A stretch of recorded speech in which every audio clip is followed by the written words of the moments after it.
Good morning, everyone. Welcome to the analysis of execution data at the Budget Line of Business Intro to Budget 2024 virtual forum. This forum is being recorded. My name is Janice Butler. I am your host for the day. I serve as an SME Senior Advisor for Program Management Office. The Budget LoB PMO, we work with 27 partner agencies to develop modern, adaptable, and cost-effective solutions for you, the federal budget community, processes, technology, and what you're having today, your training needs. I will be managing the chat box today. If you have any questions, feel free to put them in the chat box for us, and we will get to them throughout the session. Also, if you would please remain on mute and off webcam while the presenter is speaking to reduce the background noise. Finally, this is our last session for the spring forum. After today, we will be sending out a post-session survey. It only takes a few minutes of your time, and we appreciate if you will provide us with your feedback, which will assist us with improving future budget training for you. Now we will begin, and I will introduce our speakers for today. Excited to introduce Dr. Andrew Pavoy. He's the founder of the AKA Andy. He's the founder of the Federal Consulting Alliance, and he has led budget processes for the DC government, the U.S. Small Business Administration, and the U.S. Department of Treasury. He is the budget training coordinator for Budget Line of Business. Also, we have with us today Sarah Cunningham. She's the director at Summit Consulting, and she leads a team supporting design, implementation, evaluation, and improvement of federal financial assistance programs. She served at OMB for over a decade. We also have ASL interpreters with us today. We have Antonio Goodwin and Renee. They on with us today? Okay. Andy, Sarah, I'm going to turn it over to you. Thank you all for joining us, and we'll turn it over to our presenters. Okay, Sarah, take it away. Thank you so much, and good morning, everyone. Let's see, there's a little bit of a delay. There we go. So here's our agenda. I'm really excited to be here with Andy this morning to walk through our session, Analysis of Execution Data. So our learning objectives of this session are to understand the importance of analyzing budget execution data, how it can help you drive and improve performance, the common types of analysis you may use for budget execution analysis, to learn about operating plans and how they set the foundation and our starting point for budget execution analysis, and how to leverage data analytics, including budget execution and performance data for improving program operations and programs in the short and the long run. So Andy and I are really hoping for today to be an interactive session. Please do not hesitate to share questions in the chat or raise your hand and we'll call on you. Now, because we can't see your faces, you could always use the reaction buttons to let us know how we're landing. Let us know what resonates and what doesn't. If things are looking good, you can use hearts, you can use thumbs up, or if maybe we need to slow down and you're like, well, wait a second, there's always the loud face. So please let us know. Laughter is also always welcome. Andy and I have tried to sprinkle some stories in. Hopefully those will resonate a lot, especially with our budgeteers out there. Okay. So with this, I want to jump in and wanted to start with why we want to analyze budget execution data.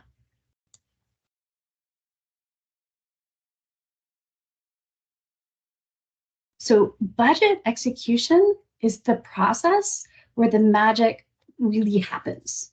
It's where we as budget analysts have the opportunity to make the most of the resources that have been appropriated, to gather lessons learned to drive improvement over the long run, and to make sure that resources are being applied where they can do the most good in the short term. Budget execution effectively is the process of turning the vision of what the budget is setting out to do into reality. And ultimately, the programs and the government is going to be judged on the implementation. So our ability to be accountable, transparent, and demonstrate fiscal stewardship, including our ability to respond intentionally to risks, emerging issues, and still achieve our outcomes and demonstrate results using evidence is what drives public trust. And this really starts with understanding our basis for all programs. You can't do anything without a dollar. So it really starts with understanding budget execution. So technically, budget execution is part of the budget process. It means, by definition, the agency actions to allocate, reallocate, obligate, and expend budget authority. And like all of our budget processes, often we have 3 fiscal years at different stages of the budget process going on all at the same time, as we can see in this figure here. Planning will start about 18 months before enactment with agency and OMB budget formulation processes. And the world can change mightily along the way. Through the congressional action process, there's also some refinement as new information becomes available and Congress considers the president's request and responds to their bills. Through this time, economic assumptions and other key building blocks of what we put in our budget request may be far different than the world that exists when we get our appropriation, when the new fiscal year starts and that funding is available. So this is the point where we refine the budget through operating plans. This is the point where we're getting into execution. And it serves as the baseline against which we execute our available funding across the fiscal year. Now, why do we analyze execution data? We do this because it helps us tell the story of how funds are being spent, what is working and what is not, in a way that empowers your organization to apply resources to their best use. It informs the tactical, what do I do today? What can I do in the next few days to make the best use of resources? And it also, over the medium and long run, can inform strategic actions and innovations. As of Monday, the government has spent $3.82 trillion so far this year. So this is already 600 million more than when we put together this slide. 3.82 trillion as of Monday this week. 837 billion of this is on Social Security payments. 514 billion was for healthcare. And with the Department of Health and Human Services and Social Security Administration at the top of the list for spending. Analyzing how these funds were spent enables data-driven decision-making and helps us align the resources to the best use and policy impact. It supports effective enterprise risk management, being able to plan ahead and think strategically about our known risks, what we know we don't know, and what do we need to be prepared for, and how to leverage our resources to make the most and still have some wiggle room or be agile to be able to respond to emerging issues and opportunities. It can further strategic planning and it can foster innovation. At the end of the day, budget execution analyses can take several forms to achieve these objectives. For example, monthly analyses of planned versus actual spend can help drive real-time decision-making so you can respond to those real and emerging risks. A great example is the Department of the Treasury's execution of the Emergency Rental Assistance Program. They were monitoring their spend, and when doing so, it was clear funding wasn't getting out the door fast enough. They were able to send funding to states, but the states weren't able to get that money out the door. State, local, tribal governments weren't able to get it to renters. So Treasury, leveraging that budget execution data, seeing that funds weren't getting out the door, were able to come together, look deeper, bring other data to play, and understand what was going wrong. They were able to change the program in a way that helped them obligate billions of dollars to help very low-income and low-income families to prevent eviction. Budget execution analysis can also include longer-term assessments and evaluations. For example, workforce planning. Now, I used to be at HUD. I was the Assistant Chief Financial Officer of Budget for HUD. And back in 2015, we realized we were lapsing a significant amount of personnel funding. Looking at it more deeply, it became apparent that it was taking over 210 days from the time a position was vacant to being able to post to backfill, even if there were no changes to the position. That was 210 days without somebody being able to help advance the mission. So our budget and HR teams worked together with the program offices to understand the pain points and to change the process. We were able to look at the budget execution data, We started with, hey, there's a lot of lapse funding here. There's a lot of opportunity. And then we're able to go a level deeper to understand what those pain points were to change the process, significantly cutting down the time for backfill and allowing us to reallocate those staffing resources while still remaining compliant with very prescriptive appropriations requirements. Now, several agencies have similar evaluations included in their fiscal year 24 and 25 evaluation plans. And these are things that will help support workforce engagement, satisfaction, and retention. And they've been able to take actions to strengthen and modernize the workforce for more efficient, effective program execution. This is about workforce, but it's also related to the budget, because this is how we implement our programs are through our people. So really pulling together and thinking about budget execution as part of the larger whole is going to really help enable you to drive improvement in your program. Really, budget execution analysis tells the story in a way that empowers the organization to make changes, to keep investing in what's working, and to be transparent and accountable to tell others, here's what we need to be able to achieve the policy goals that we're looking to achieve, informing tactical and strategic actions and innovation. Okay. Now, let's look at execution analysis as a performance driver. So when we talk about execution analysis helping to drive performance, really it's a critical piece of evidence to help inform and target funding to what works. It helps answer key questions like, is the program effective? Is it achieving the desired outcome? For example, when we look at the SBA Disaster Mitigation Loan Program, I don't know, does anybody here know about that? You can just raise your virtual hand if you know about that. It's a fantastic program. This is where SBA provides low interest rate loans to, thank you. We've got at least one person who knows about it. So this is where SBA provides low interest rate loans to help survivors of disaster, not just rebuild their homes and businesses, but to also invest in different structures to help make their properties more resilient, wind resistance, being able to elevate the buildings so that if it's flood prone, they're not in danger of losing as much if when there's a future disaster. Nobody was taking up these loans. They were able to look at their budget execution data and see they weren't obligating any funds. They weren't making any of these direct loans. And so they were able to look and see, well, there's low applications.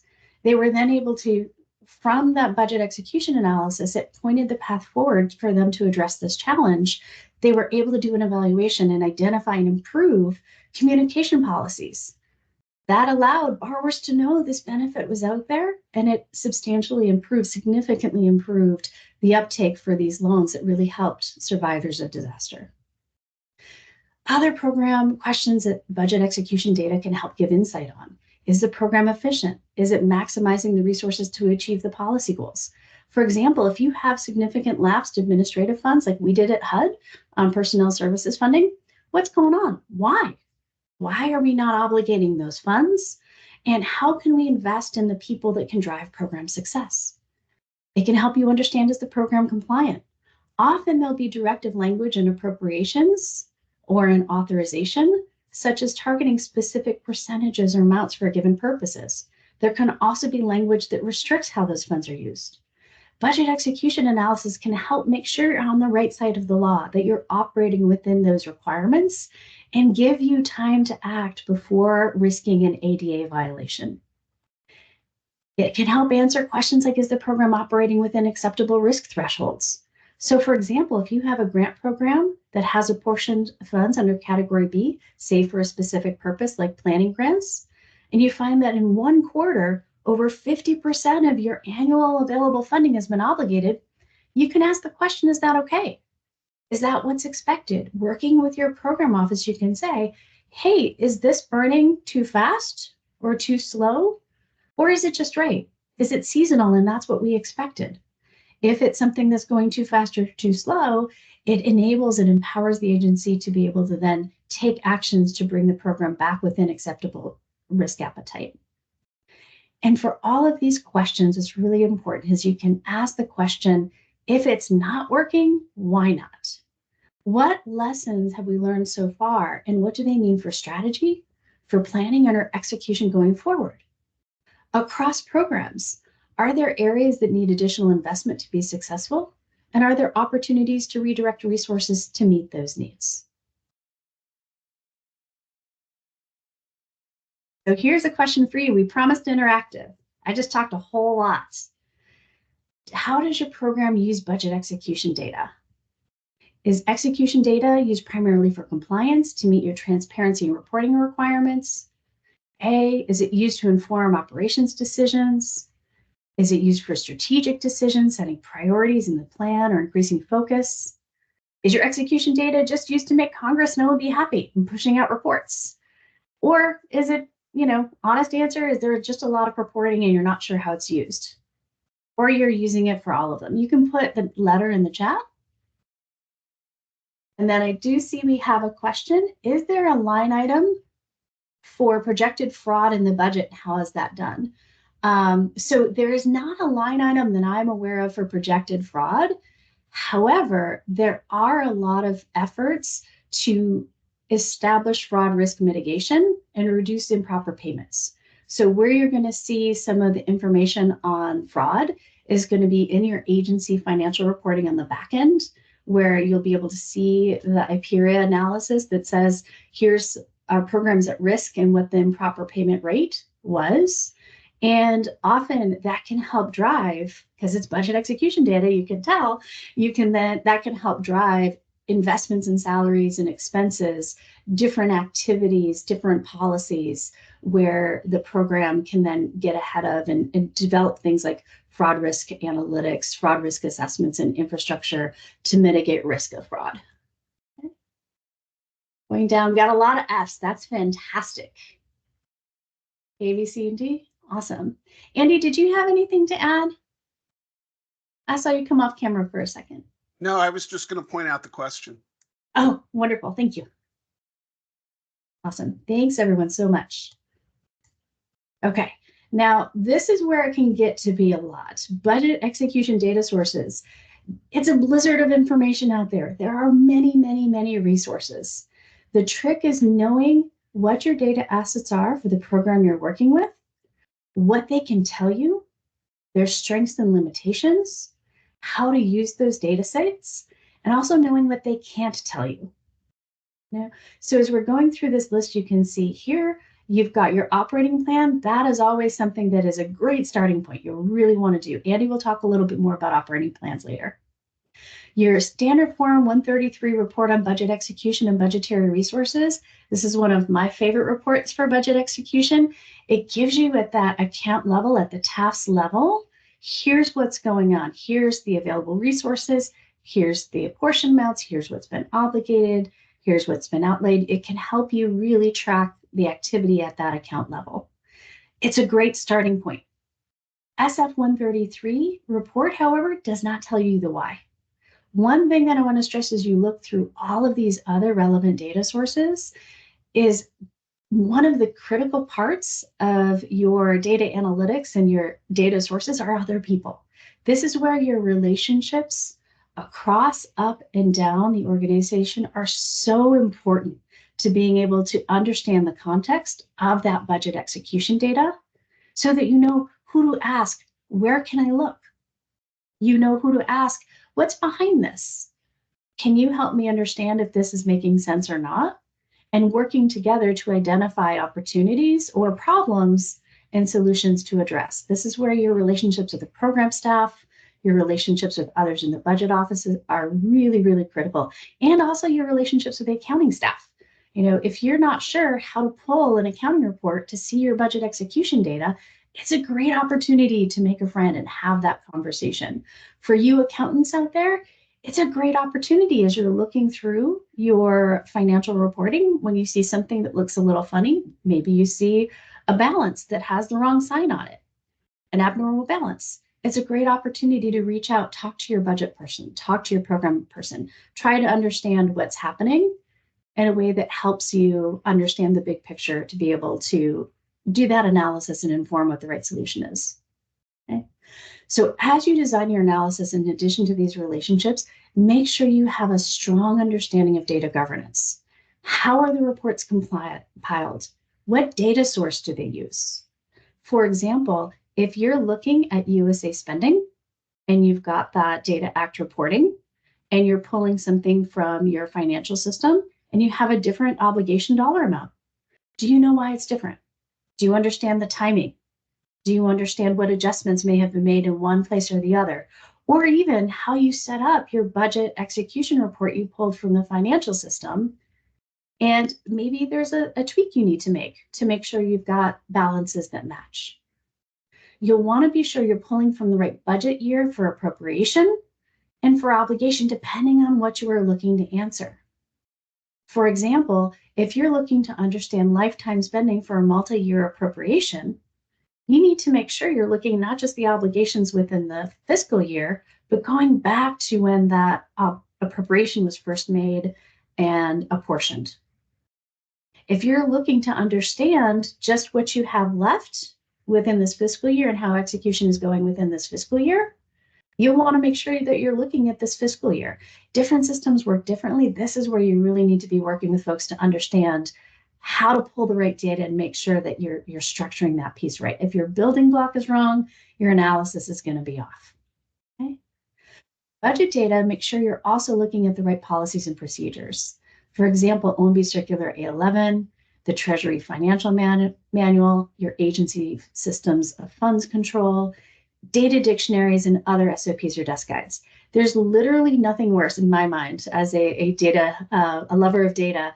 There is nothing worse than having spent time working through an analysis, thinking I have an answer, and then realizing I made a mistake and I'm missing entire years of fiscal data because I only pulled from the most recent year of obligation.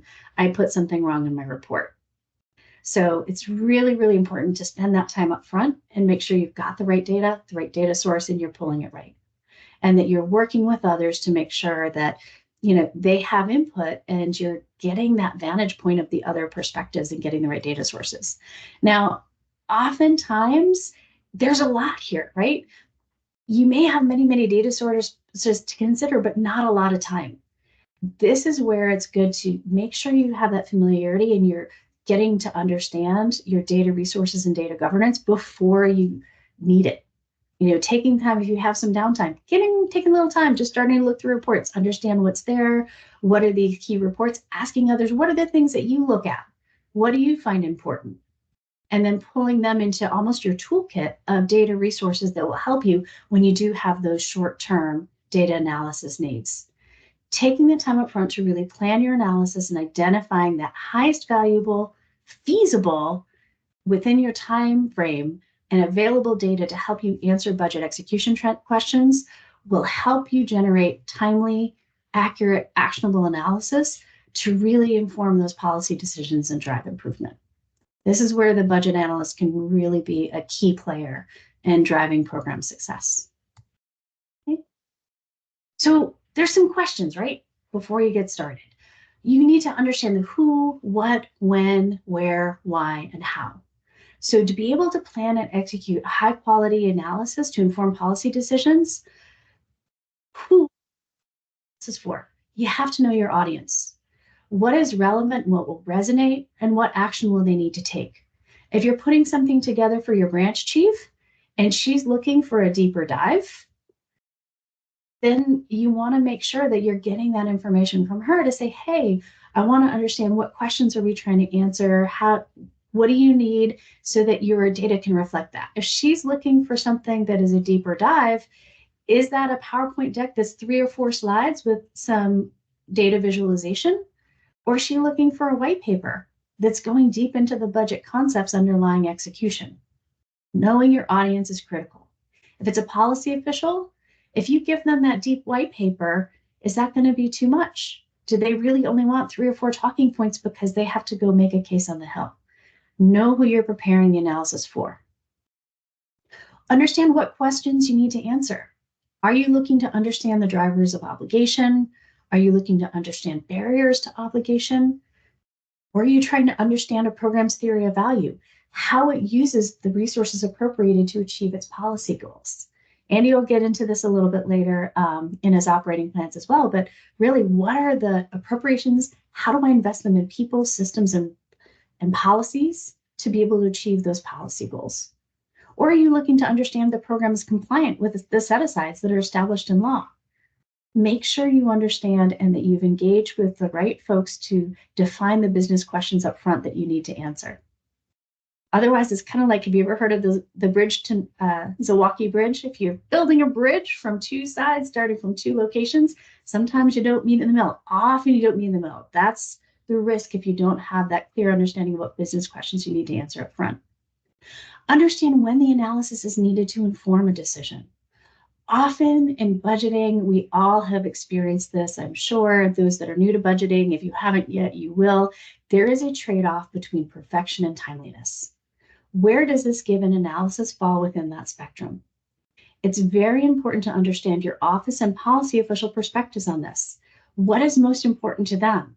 Are they okay with something that is rough and a lot of caveats because they need it quick? Or do they need something that is perfect? There is no question what the right answer is, and you've got a little bit more time. Understand where the exercise is on that trade-off. Okay. Are you operating under a quick turn where the appropriations staff need the information by the end of the day? That may be a very different analysis than if you've got 2 or 3 weeks. The reason I say data and knowledge is there's data, and then there's also the understanding and the context of that data. Qualitative data matters often just as much as your quantitative data when you're doing budget execution analysis. That's what gives you the context to understand what's working, what's not, what's at risk, and what are your opportunities. What is the program office or person that owns the process? Can they help you identify what's the most relevant data source or context, like seasonality? Understand why you need the analysis. Is this analysis part of regular budget monitoring? Or is it informing a particular planning or strategy idea? Or is it informing a response to an emerging risk? Understanding the why for the analysis drives a lot of how you want to shape your actual budget execution analysis. This final question, right, of how to perform the analysis so that you can generate high-value, actionable data. What are the tools and the data that you need to be able to present the right information to the audience in a way that is relevant and resonates with them, given the who, what, when, where, and why? Now, this is where we get a little bit more concrete. These are the steps for budget execution analysis. This is simplified. This is not going to be exact. It's steps that are going to cover every single analysis that you do, but I think it's a really good rubric to really start from. Start with a solid foundation of understanding the program. What are the mission, the authorities, the logic model, or theory of value for how it accomplishes its mission? Now, have folks heard the term logic model or theory of value before? You can just use like the react, a thumbs up. I don't see any. I'm going to explain what that is and use the definition. Okay. See a few hands. Awesome. So I'll explain what it is, and maybe those of you that raise your hands, you can help me in the chat. The logic model is a way to talk, or theory of value is really talking about, I have the outcomes that I want to achieve. So what are the inputs that I need? Those are the resources. Those are things like my dollars for appropriation, my procurement, the contractors that I need help from, the supplies that I need, the people that I need, information technology. Those are my inputs. Then it goes to what are the activities? How do I use these inputs? What do I do? Am I doing training? Am I building a program? Am I implementing a new IT system? From those activities, I should be able to see what the outputs are. What are the immediate metrics that show the result of those activities? If I'm doing a training program, how many people have I trained? Where do they sit? All of those types of things. And then the logic model or theory of value gets into the outcomes. Okay, based on those people I've trained, what are the outcomes? Is it an education program where I'm hoping that through this training, I will be able to encourage high-risk youth to apply to college that otherwise wouldn't? The outcomes are things where I'm able to take some of those larger data. So when I talk about theory of value, a logic model, it's really going through how I take my budgetary resources, what activities the program office is doing, how do they know the performance data that their activities are happening, and then are they achieving those outcomes? Okay, so having that solid foundation to start your budget analysis is critical. Then we get into the wheel. You want to define the scope of your analysis, being able to say, what questions am I answering? Who's the audience? The who, what, where, when, and why. You want to be able to then collect your data, making sure that you're pulling it from the right resources, comparing the actual versus expected, and then making sure that as you're looking at that execution, how are things working compared to what I forecast in my budget or operating plan, that you have an idea of what are the performance evaluation and other data for context that tell you the context, basically the why. If I'm looking at this, is it working? Is it not working? How am I doing relative to what my vision was in implementing my budget? Then presenting your analysis. And then a key step I want everybody to kind of take away and pull away, learn from the process. My first budget execution data analysis was not the greatest. It was something that I did. I was working for a nonprofit and it was budget execution data. I was volunteering and I got a lot of really good feedback that let me know there were better things I could have been doing and where the gaps were. Being able to learn from your process, ask and get that feedback, and really start to leverage best practices and build capacity means every time you're doing budget analysis, you're building on a stronger base of your own personal skill set. And if you're a manager, you're taking this activity and helping work with your team to move up capacity for everyone. Okay. So let's go through a couple of examples. This is where budget execution analysis had a big impact. This is one of those examples that were high stakes. And while it felt very urgent and it would be solved quickly, a lot of folks were involved for a very, very long time in these debt limit negotiations last year for the 2023 debt ceiling deal. 2023, Congress and the Biden administration reached an agreement to suspend the debt ceiling for 2 years in exchange for policy concessions and limits on discretionary spending. This was a huge deal. How many people remember, this is a copy of the New York Times article. How many people remember the months and the concerns and all the preparations for a potential shutdown or lapse because there was no money to actually be spent? This is different than a lapse in appropriations. This is really, there would be no money because the US government would be in default on its debt and not able to borrow anymore. This is where the reaction buttons come in. You can use the wow button for this one, especially if you don't want to do like a little thumbs up. Well, in any case, execution analysis, it was a really intractable process that took a very long time to resolve. It was resolved in large part through the hard work and execution analysis across agencies that came to bear to inform the negotiations and allow the Biden administration and Congress to move forward with the debt ceiling deal. So the US government did not default on our debt. Agencies worked very closely with OMB and Treasury to forecast their current level of spending obligations, outlays, and receipts. All the money that was being set aside and obligated, the funding and how quickly it was being spent out the door from those obligations, and all the money that was coming into government. This helped Treasury identify and continually update when the government would hit the debt limit. This is budget execution analysis pulled up to scale from an individual program all across all programs up to the entire federal government. So Treasury could say, we've got a month, we've got 3 weeks, we've got 5 days, as they kept updating that analysis.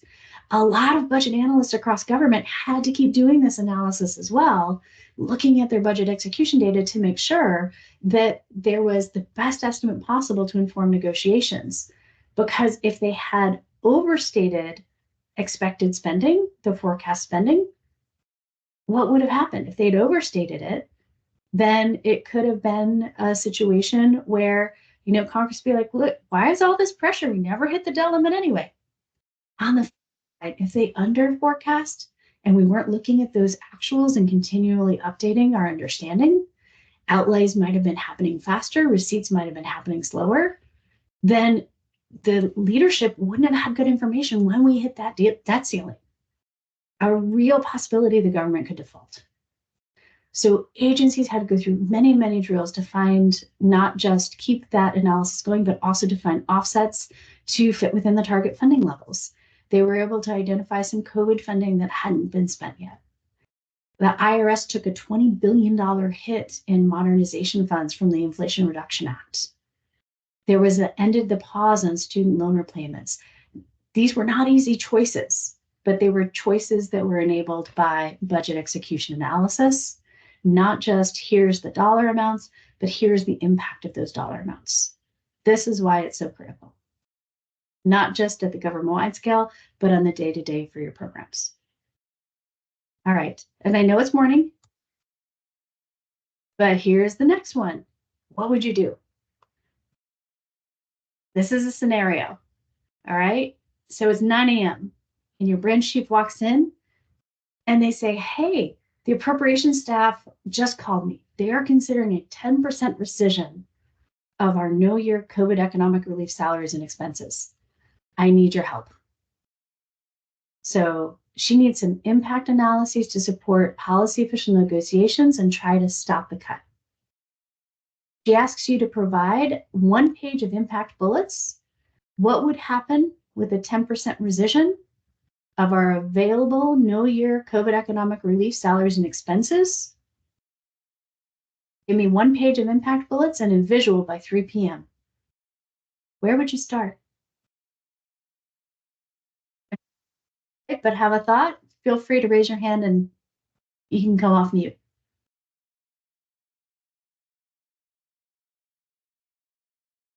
Andy, where would you start? Let's give folks a little bit of a break. Where would you start? Well, you start with the data, right? You got to figure out what data you have. And then you got to figure out the model that you're going to use to project what's happening in next year, right? Because the rescission is for next year. So you need to understand both where you are and where you're supposed to go as far as the president's budget request. And actually, you know, you look at this and you say 3 p.m., but that's pretty realistic because unfortunately, senior leaders in our government and the Congress tend to react at the last minute. So part of this is being ready. You should always be ready to do these drills. And part of that is having the most up-to-date data that you have, and then willing to, and we're going to talk more about this when we do operating plan class, but like you should always, a good budget director always has in his or her back pocket a list of cuts. They should always be thinking ahead and anticipating this and having a list of cuts. So I would want to see how my execution data aligns with my back pocket, because you often don't publicize this list of cuts because then people be mad. Nobody wants to find out that they're first on the list to be cut. But if you're a good budget director, you got it in your back pocket. So you want to consider, does the data support your current list of cuts? And then you have to update it. And the key thing with cuts is you have to show impact. You have to show that this cut is meaningful. Because if you can't show impact for cut, you should do it because it's waste, right? You should just go ahead and do the cut. If there's no impact on cutting an expenditure, you cut it because, you know, you can spend that money on something else. So anyways, that's my initial thoughts there. But I see some really good thoughts in the chat room here. Yep, and I wanted to really highlight, all of these are really, really great comments. Wanted to highlight Suzanne, love what you said, check what you're allowed to spend it on in the first place. One of the key things that, to Andy's point about always being ready for these types of things, understanding your authorization, your appropriation, what's allowed, what's not allowed, that foundation is going to be critical to being able to say, you know, is there an impact of cutting this money or not? If you're not allowed to spend it, there's no current needs, bona fide needs to spend the money on, there might not be an impact for rescission. Sometimes in being able to identify those low risk or lower risk pockets of funds that are available for cut, you can protect those things that are much more critical for you. I love that point. The being able to reduce funding and apply the same forecasting, comparing the two models, comparing month by month and year by year. There's a lot of great examples here in terms of, you know, here's what you have. I love the point to starting with your status of funds available. Ideally, to Andy's point, that's something you have, that is, you've got it there. It's not a heavy lift. You don't have to run a new report. If you know what's available, you know what 10% of X is. Is it a big dollar amount? It is a little dollar amount. How does that compare to your operating plan? When would it hit that you run out of money if 10% of that no year COVID economic relief balance was taken away? Stepan, did you have something?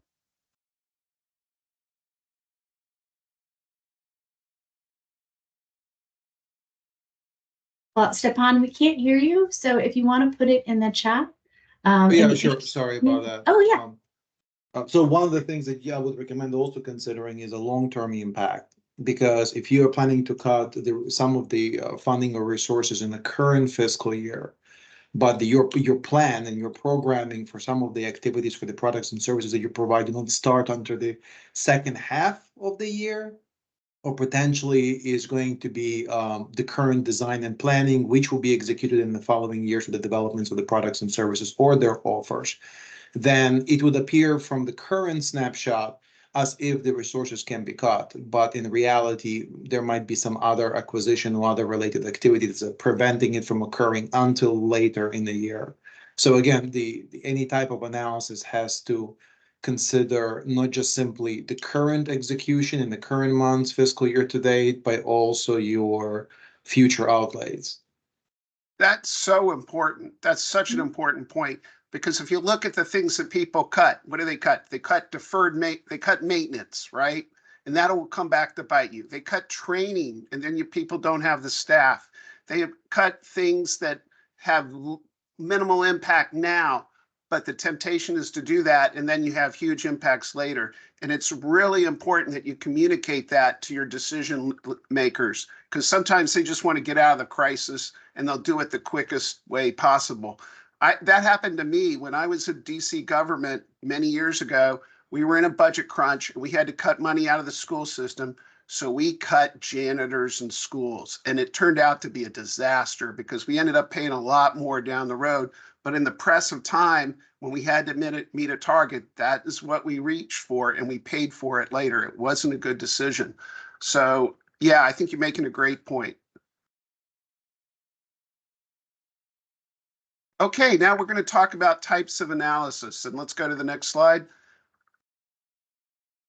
Because there are different modes of thinking about budget execution data, and we want to kind of walk through different things that you could, different types of analysis that you can use in your daily work.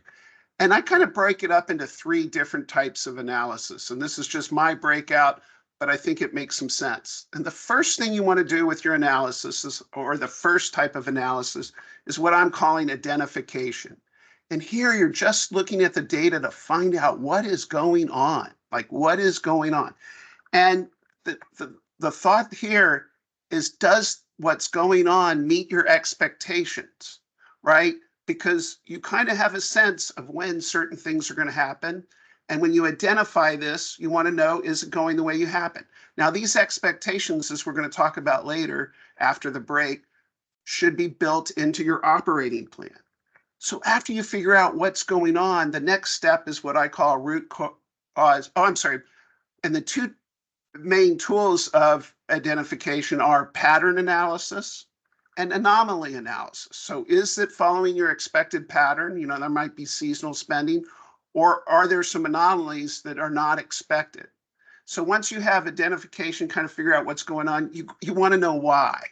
And that's what root cause analysis is all about, right? And you want to know why that pattern is occurring and why is there an anomaly in the data. And the key tool for helping us understand that is correlation. Correlation helps to answer the why question by seeking to find a connection between execution data and another data point, which may be a causal factor. And we're going to talk about that more in a minute. But where we really want to go is prediction, because prediction gives us the ability to solve problems before they impact the organization, right? And the most basic tool we use with prediction is trend analysis, right? That's kind of the bread and butter of many budget shops, right? We just look for the trend and we project for the future. A trend is a pattern that we have reason to believe will extend into the future, right? But there's a challenge with that. It's called change, right? The world changes, and that can throw trends off. And so trend is a valuable but a limited tool. So the most advanced thing for many programs is a production function. Now, some of these are built into our budget process, right? Because for like mandatory programs like disability and things like that, they essentially build models that drive how things are produced in the future. But what a production function does is it looks at the inputs that go into producing an output. So let's go to the next slide. And I see some comments here. One tricky thing with these kinds of tasks is whether they should present real impacts or fake impacts. Well, I'm always for real impacts because I think you can get away with fake impacts once or twice, but then you lose your credibility. And remember, this is budget analysis, a repeating thing. And you can get away for it for a year or two, but if you lose your credibility, you essentially lose your ability to function to either your senior leaders or Congress or OMB. So I'm all about real impacts, and I never believe in overselling an impact. You got to be grounded in real truth. But let's talk about the patterns. Patterns can emerge from the particulars of a program. Things like seasonality. Maybe a program has more demand in the summer, like the Park Service. More people go to the park in June and July than in January. Things like that.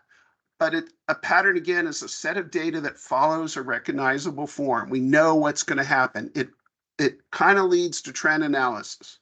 So the analysis question is, does the data follow a repeated pattern? And the way you have to use that is multi-year analysis. And this is why it's important to have data for multiple years, because you go back and look over 3, 4, 5 years and see if there's a pattern. So there are examples: seasonal hiring. Another example is annual procurements. If you know certain procurements are going to happen at certain time, that can be a pattern. Schedules for grant awards. Certain grants are awarded at certain times. And another pattern that I've seen, and maybe things have changed, but people tend to retire in January and February because of the lump sum payments out. So part of your trick is to try to figure out what are the patterns in the data. Next slide. And next slide, we're going to talk about anomalies, right? And anomaly is just something that sticks out. It's the proverbial sore thumb, the thing that we don't really expect it, and all of a sudden there's a big thing. So anomalies can be an indicator of a bigger issue. Because it leads you to the question, what is driving the anomaly? And there it pushes to what our next slide is going to be about root cause analysis. But examples of this can be poor performance. Maybe your organization was supposed to do process 100,000 disability claims in a year, and at the rate they're going, they're only going to hit 40,000. Maybe contract funds haven't been obligated because the contracting process ran askew. Maybe there's more vacancies or staff disruptions. For a good example that came up in the class yesterday is when you have a relocation of an office. That can cause a lot of people to quit, which can cause an anomaly of underspending. And maybe there's a surge in program activity. For example, the border, where lots of people are coming across, migrants are coming across the border, that causes a surge in spending for the border agencies. So part of what you're doing is you're identifying the anomaly, and then the next slide will talk about what you do when you see either an anomaly or sometimes you may have patterns that you don't understand. So let's talk about root cause. The key tool for understanding what is happening, the why, is correlation. Now, correlation is a statistical relationship between variables, right? And so the analysis is you're asking the question, is there a relationship between the budget execution data and other data, right? So the example here, we're talking there's position vacancies and there's unobligated balances. And notice that The more position vacancies you have, and the higher the unobligated balances are. You know, common sense, right? If we're not hiring people, we're going to have unobligated balances. And so there's examples like this for vacancy and performance. You may have a contract where you pay a vendor based on performance. And if they're not performing, you'll have underspending. Regions are very, if you have like SBA district offices, and a lot of organizations have regions, you can look to see that the performance in different regions may explain their spending, because if they're not doing what they're supposed to be doing, they may not be spending as much. And of course, unliquidated obligations for contracts. If a contract is not performing, you're not liquidating the obligation. You're not, because we're not paying the invoices. So root cause uses correlation, but the key thing, let's go to the next slide. You've all heard the phrase correlation does not explain causation, right? So you have to be careful when you're using correlation to explain anomaly or a pattern. But what you're trying to do is correlate anomalies or patterns with specific external data point, as we talked about before. But lower personnel expenses can be related to higher vacancies. Higher personnel expenses could be related to lower vacancies. Lower travel, maybe because you canceled a conference. Higher supply costs because there's greater program demand than expected. Maybe if you have a program that's using commodities like fuel and you're spending more of it. So I just want to ask you, can you suggest other examples here so I can have a better presentation next time we do this? What are the examples of anomalies and patterns and data points? Some of the things that you could consider is the schedule collisions, specifically within the acquisition. That's a very, very impactful piece that can make it impossible, or the funds availability at the time when the acquisition is being processed.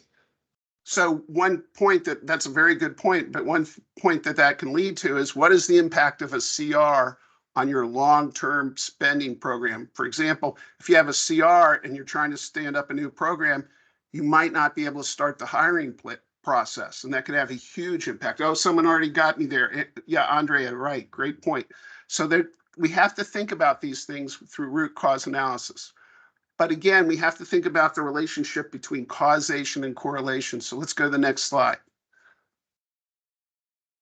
Okay, let's understand that in technical terms, correlation is the co-relationship between two variables.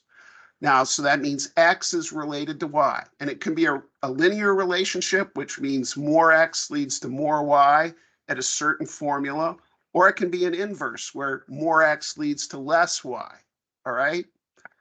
But that's just a correlation. And again, the phrase correlation does not equal causation. Causation is something different. Causation is when a change in one variable causes change in the other. And so the symbology there is X with a little arrow thing, Y. That's the mathematical symbol. Now, it's important to remember that correlation is a necessary, but not a sufficient condition for causation.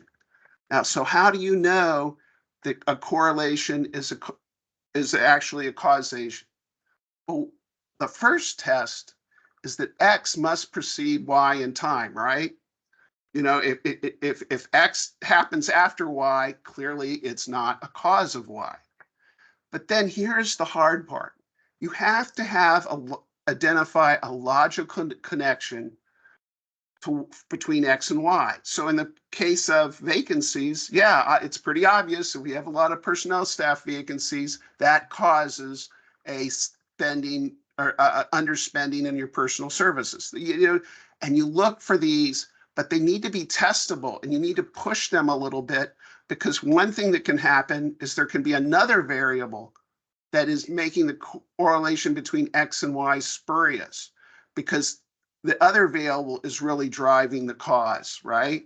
So you have to, and there's statistical ways to do this, and we're not going to be able to get into that today, but you create a model and you add this Z and test to see if the Z is driving the change, not the X. So part of the trick of the trade here is to understand correlation and causation. It's a search for causation. So let's go to the next slide. So let's look at trend analysis. Again, for prediction, right? This is the basic tool that most of us do. You know, when we're formulating the budget for the BY, we look at the CY and we say the BY, the budget year should be the same as the current year, or maybe add a little bit of inflation. So a trend is a general direction over a period of time. It's time series analysis. And our question is, does the data show a direction? And it could be increasing, decreasing, or stay the same. And there's lots of these things that we look for. Performance after an investment. So if you've increased spending to buy a new financial management system, you should be more efficient. And so it might mean that spending actually goes down, right? Because you're more efficient. Payroll during a hiring freeze, right? You want to show that the trend is flat, right? Payroll during a program change. If you're reducing it, you should see spending decline, things like that. Unemployment during an recovery can drive some trends. But trend is the basic tool. But as we said, let's go to the next slide. Trend analysis is a model that assumes the production function does not change from year to year. And we're going to talk about a production function in a minute here. And so that is the real kind of risk of trend analysis, because we know the world changes. The trend analysis assumes output stays roughly the same, and it may use inflation to increase as to estimate cost increases. But again, you're not seeing massive change. So the pros of this approach is it may be accurate for stable programs. And it may be accurate for very large programs because the law of large numbers. And it's pretty easy to calculate, right? You can, do some pretty simple math. But the con, again, it's not able to account for changes in production quantity, or like if you're having a policy decision to increase it, and it doesn't account for changes in cost. So trend is kind of what we use, but there is a better way. Let's go to the next slide. That is the concept of a production function. Now, this is aspirational for most budget offices because, it's a little bit more difficult to do. But this is really the best way to build prediction into your analysis. And what a production function does, it identifies the resources required to produce outputs. So you try to understand the staff, the contracts, the information technologies, the facilities, and everything else that goes to produce the outputs. And this allows you to estimate the capability you get is it allows you to estimate the cost of producing a planned quantity. And the analysis that you want to think about is, does the lack of a resource cause production to be impaired? Like if you don't have enough staff, how much is your output going to go down, right? That's what you're trying to figure out. And what is the impact of failure to hire staff? What is the impact of failure to get required contracts signed, and things like that? So let's think some more about production functions on the next slide. So the first thing you have to do to understand a production function is understand the nature of what your organization is producing. And that's the key why performance measures and performance management is key for budgeting. And there's a lot of people that there's a thing, oh, Congress doesn't care about performance measures, and so why should I? Because performance measures help you understand execution data, and it gives meaning to that. So you have different types of production, right? There's tangible goods that can be counted, the number of grants processed, the disability claims processes, people trained in an employment training program. But there are many services that indirectly produce a measurable benefit, right? Safety, risk management, visitors to a park. And then we also have the problem of intangible goods, beauty, historical trust, and things like the equity, which is very important to this administration. If we So the challenge with producing a production function, and again, we can't do it in this class, is to understand what it is you're producing for your program and then build a cost model to understand how that is produced. So let's go to the next slide. So what if life were simple, right? You would have just a linear production function, and it would be a simple relationship between the quantity produced and the dollars spent. If you could say, if you're producing widgets, and if you can say for every dollar I get 2 widgets or one widget, $1 a widget, you would have a nice straight line, and it'd be really easy because you could say, hey, if you cut me $100, I'm going to reduce my production of 100 widgets. And that would be wonderful, right? Because then we would show our stakeholders exactly what we're getting for their money. Now, there are some programs that may approximate that in the federal government, but the reality is it's more complicated, right? That it's really what in technical terms is a multivariable nonlinear function. And this is complicated. And it's difficult to estimate, like if I hire 10 more people, how many more things am I going to produce? And of course, the problem is much more compounded when you're dealing with the less tangible forms of performance and outcomes. So this becomes very difficult to estimate the quantity produced for each dollar spent due to in technical terms, it's variable marginal production, right? The marginal production, the amount of money produced for $1 of additional spending. I'm sorry, let me say that again. The amount of quantity produced for each additional dollar varies depending on how many dollars you spent. It's not a simple, predictable relationship. So that said, there are ways to deal with this problem, and let's talk about the next slide. There's different ways to estimate production functions. Now, economists, and if you've taken microeconomic theory in your Master's of Public Administration course or your undergraduate economics course, will tell you that they can do it with a production function analysis. And they use a regression analysis to estimate a production function. And this is doable for federal government programs. And it may be very accurate at a general level, and you can do it at a reasonable cost. But the con is the difficulty in finding the data. It may not be available. And also, it may not, rapid changes may cause problems with a production function model. Now, that's kind of a high macro level view.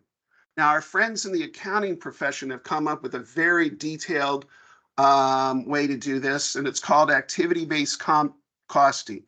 And what they do is build a very complex model that identifies the relationships between inputs and outputs. And there's a whole discipline around activity-based costing.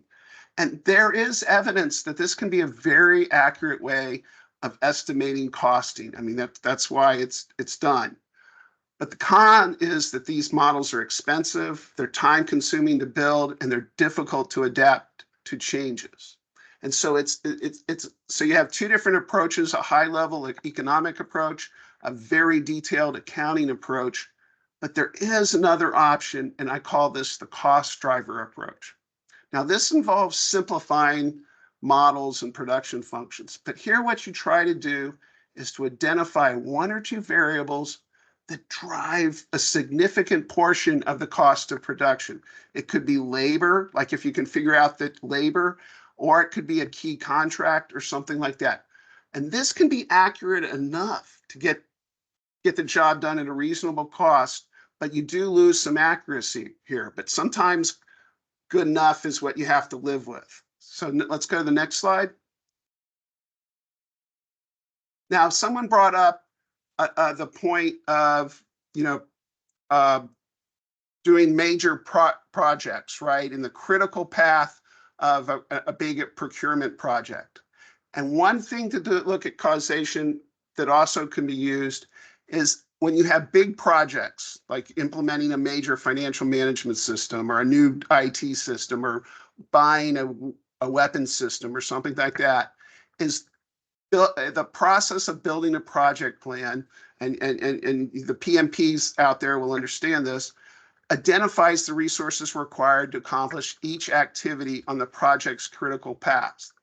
So what you can do is you can use, by understanding that critical path in the project plan and reviewing the project plan, you can use project milestones to track whether project spending is on track.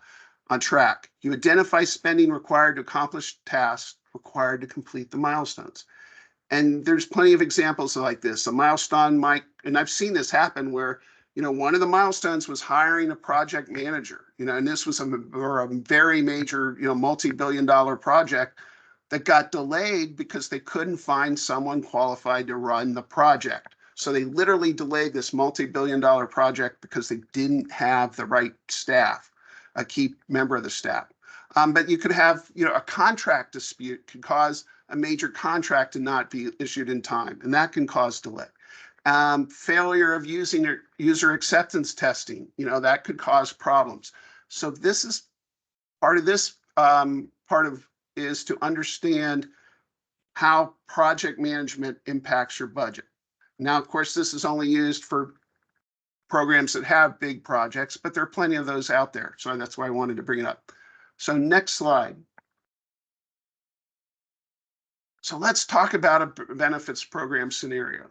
You're responsible for budget execution of a program that determines eligibility for a benefits program, right? Applications for the program have historically followed a seasonal pattern, with more applications in the summer and fewer in the winter. There is also a trend of increasing applications.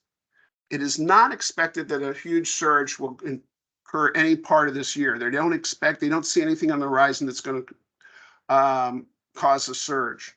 And the program uses a contract labor to process applications. The contractor is paid on a set fee for each application process. So what kind of analysis would you use to analyze the budget execution of this program?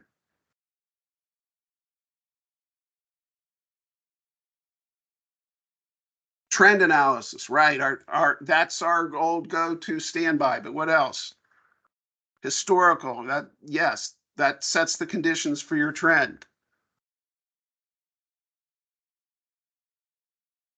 Yeah, you could. This is a program that has a pretty good cost driver model here because the cost driver is the contract labor. And you can kind of use that as a big percentage of the process, right? Average approval time, yes. Analysis. Okay. Any other thoughts here? Any questions? Like, this would be a good time before we go to break. We're going to go to break in a few minutes, but this is a good time if you have any questions for anything I've covered or anything Sarah's covered, or any just comments, because I know there's great experience in this group, and if there's something that we missed or something that you could add, we'd really love to hear it. So, okay. All right, well, let's take a break, and it's 10:09. Let's be back. Oh, wait, project data sheet. Yep. Let's be back at 10:15. So we're right on time. Or you have anything, Sarah? We had scheduled a 10-minute break. Okay, Are we running a little late? No, we can go to 10:20 if you want. That's fine. Are folks okay with that? Extra 5 minutes? Okay. Thanks all. We'll see you in a little bit. That's the extra 5 minutes is the most popular thing we've done. Oh, that's budget execution and efficiency at its prime. Taking feedback and incorporating into the next. Well, Okay, thank you all.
Then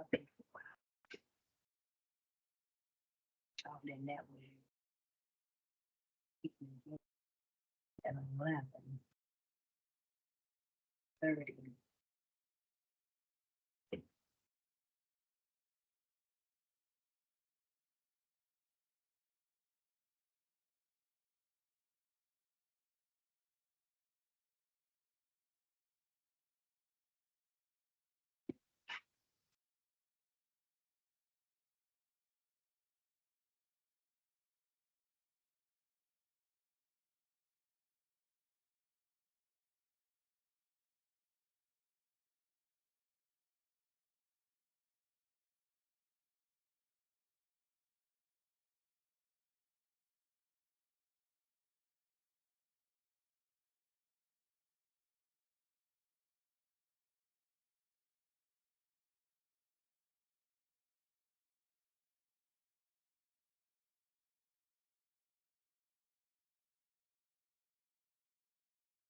Can you eat fruit with prednisone?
Okay, we'll start in about a minute.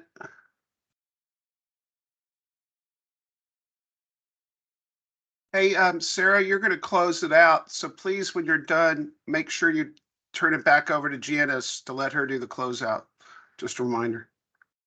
Yep, got it. I have in my notes. Okay, just sorry.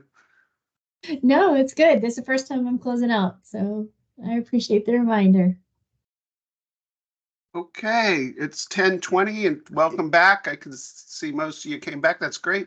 What we're going to talk about now, next slide, please, is operating plans. And we're going to talk about how operating plans set the foundation for analysis of budget execution data. Next slide. So the first step in budget execution for most agencies is developing an operating plan. Now, at the highest level, operating plans are required for apportionments. You have to, that's the basis of the apportionment, the quarterly or the spending, and for congressional reporting. More and more, Congress is requiring operating plans to be submitted because they want to make sure that you're spending the money to accomplish the things that Congress wants to accomplish. But most agencies develop more detailed operating plans to support operations. So the question is, when are operating plans developed? Usually the initial version is months preceding the start of a new fiscal year. Then there is often a CR version when it becomes apparent, which happens every year, that a CR is going to be enacted and that often it's going to be a long time. And also an enacted version, which is after the appropriation law is passed, which unfortunately in these days can be 6 months into the year. But I want to stop here and Thomas asked a question. What analyses would you conduct in advance of a potential hiring speeding up and slowing down? And he refers to something we talked about yesterday. And I think the list here is kind of each item in the list that he put in the chat, making multiple selections, decrease application period, using things, all these techniques you can use to manage staff also have data associated with them. And you can use that analysis to try to focus the impact of these different actions that could be used to address hiring. So let's go to the next slide. So the first thing to know is that your analysis should drive your operating plan development, right? Because the plan should be rooted in analysis and developed with the detail necessary to support management decisions, right? Because the purpose of a plan is to shape decision making. Now we know that, like in the military, they always say the first casualty of every battle is the plan, because we know that things will go differently than you plan. But the plan helps structure decision making and help you understand and react more quickly and hopefully proactively to events. So plans, though, should account for known anomalies. Like if you know anomaly is going to come up, it should account for that. It should account for patterns and trends and correlations. You should have all that worked out in advance of what you think is going to happen. But unfortunately, some organizations do straight line plans, right? We've got $1,200,000 in our budget, so we're just going to spend $100,000 every month. The problem with that approach is that it wastes time by creating a false plan versus actual discussion, because you know that an anomaly or a pattern's happening, and then you have to explain that every time to the senior leaders. So you need to build that stuff into the plan at the beginning so you don't waste their time discussing stuff that you know is going to happen and that requires no decision. You want the things that you talk to senior leaders to be about making decisions, right? Now, one technique for this is to understand the work breakdown structure. So let's go to the next slide. So work breakdown structure is a concept that comes from cost estimation. And GAO has a whole, process for cost estimating that you really should be familiar with, and maybe we'll have in another class sometime. But the work breakdown structure, understanding the work that is to be accomplished, is the critical part of an implementation plan. And understanding the implementation plan is critical for understanding the cost, right? And then the cost drives the budget execution data. So what a work breakdown structure does is it decomposes a project or an activity into smaller components to facilitate analysis, right? And it displays the product, service, and here is, again, the importance of understanding performance measurement and performance data. And you want to show how that data relates to work activities that have a cost, right? That you have to spend money to accomplish any activity. Now, formally, this is used in defense systems and in software cost estimates for large IT systems, but it really should be adapted for service delivery regular programs. And this helps you calculate the relationship, the correlations between inputs and outputs and costs. So let's take a picture of what this looks like from GAO. Next slide.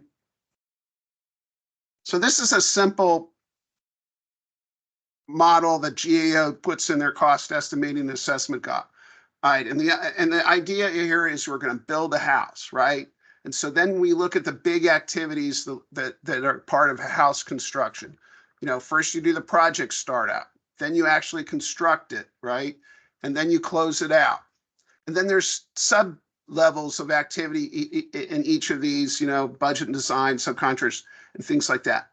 You can do this sorts of analysis both for major projects, like implementing an IT system, but also for ongoing activities. And if you do this analysis, it can help you figure out what the cost drivers are. And that's the kind of key important information for building your operating plan. Next slide. Because this establishes your ability to analyze workflows to create what I call early warning indicators, right? So that what are the workflows that produce the output, right? And you can then use that to figure out if things are not happening, what's that going to be on the impact on production? And then you can associate the things that need to happen with expenditures or obligations. For example, you may need to have a policy, legal, regulatory review, and maybe that involves certain spending to make that happen, hiring certain people. Maybe there's a contract involved in the review. And things like human resources, like obviously if you don't have people, you're not going to get the work done, procurement, IT, infrastructure, and others. So what you want to do is identify the critical obligations that are necessary to make the program happen and build those as early warning indicators into your operating plan. That's how you can identify things in advance and be proactive, rather than just reporting what happened after the fact. Next slide. Andy, do you mind if we pause for a second on this? Because I want to just underscore one thing that you said. I love this slide so much. One of the things to be able to answer and understand these questions, this is where one of the critical inputs for your work as a budget analyst or a budget director, all of it comes down to relationships with the offices that are actually doing the work. We can make assumptions. We can try to figure this out. There's data associated with it. You always want to make sure that you've also got the input from the folks that are doing the work to be able to understand, is that data, is there something that's not in the data? Is there something missing? Is there a key input that you want to make sure you've got in understanding how it works, your theory of value or the cost drivers? So just wanted to underscore that point that Andy made, because this is where the people side of budget execution analysis really can be valuable to you. So yeah, I want to just reinforce that point, because one of the things, just to tell a war story, that I did when I was at Treasury, I was involved in running headquarters operations for headquarters of Treasury, is we established a regular meeting where the budget people met with the procurement people, met with the human resource people, and legal and IT. So we got all the key players in a room once a month, and we would be able to learn so much, because we'd find out, oh, this contract's behind schedule. So this hiring plan is behind schedule, or this thing is important. So regular meetings can be really useful Oh, Andy, who was there at the time, it's really powerful. But also as a budget analyst, you should reach out, and go do an office call with the procurement people, with your HR people, and take the time to learn how these key processes work. Understand the IT cycle, understand the infrastructure, and learn to meet the people. Because if you can get that communication going, you can get real-time information that will affect your analysis, right? And it is a struggle, Jana. I mean, it takes work to build relationships, because unfortunately a lot of us are in our silos and we're cranking on what we do. I'm a procurement guy and I got to get my procurement out, and anything that doesn't you know directly and accomplish that mission, I'm a little scared of, and I don't want to take the time to do it. But what you can show is that you also have value add to all these organizations. If you can tell the procurement people what their funding's likely to be, what obstacles may be coming up, what concerns the Hill may have, that's vital information that procurement people can use. And the same thing with HR and the same thing with IT. So you have things that can help them, and they have very vital things to help you. So one thing you can do to build relationships, if you learn something that's going to impact procurement, if it's going to impact information technology, let them know. Build that goodwill. Like when I was in the Army, we used to had a sign in the headquarters, who needs to know? And so every time you got a new piece of information, you thought about, well, who needs to know this? And if you do that, you can kind of build relationships, and they'll start reciprocating, because a lot of what we do is ongoing activity, and we build the relationships that, you help me this time, they'll help you next time. So this is really, really important, to figure out relationships and not live in your silo with your spreadsheets, to get out and meet things. And of course, in another context, meeting your program people is also vital. Next slide.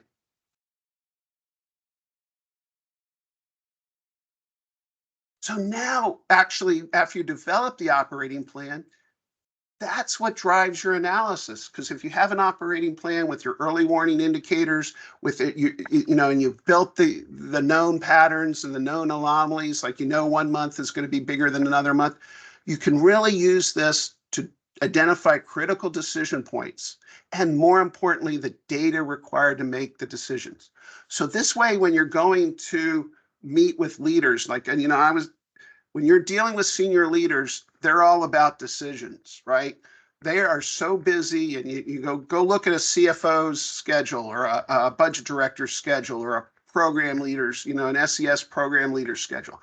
Their time is critical. And so when they take the time to meet with you, they want to be about making the decisions that make the programs and things work better. So that's what you want to go with them. It shouldn't be a brief, oh, well, we're 90% through the year and we're 90% for spending and and blah, blah, blah, blah. You need to go just say, if plans on target, you just say plans on target and just move on. Don't waste their time. Now, sometimes you'll get somebody leader who's curious and wants to know things. And so you should always be prepared to go in as much detail as necessary for your leader. But you don't need to push with the detail first. Focus on the decisions. When is an obligation must be in place for items critical to mission. So think about that.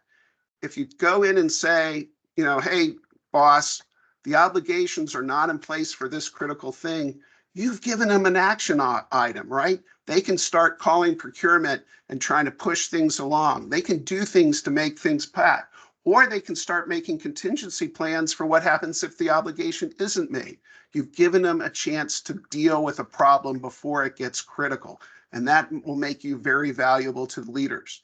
Think about what happens when planned staff haven't been hired. Again, sometimes maybe HR really hasn't informed the leader of this, so budget can help do this. The same things with when contracts. Can you suggest other examples of this? Are there examples where operating plans can drive analysis?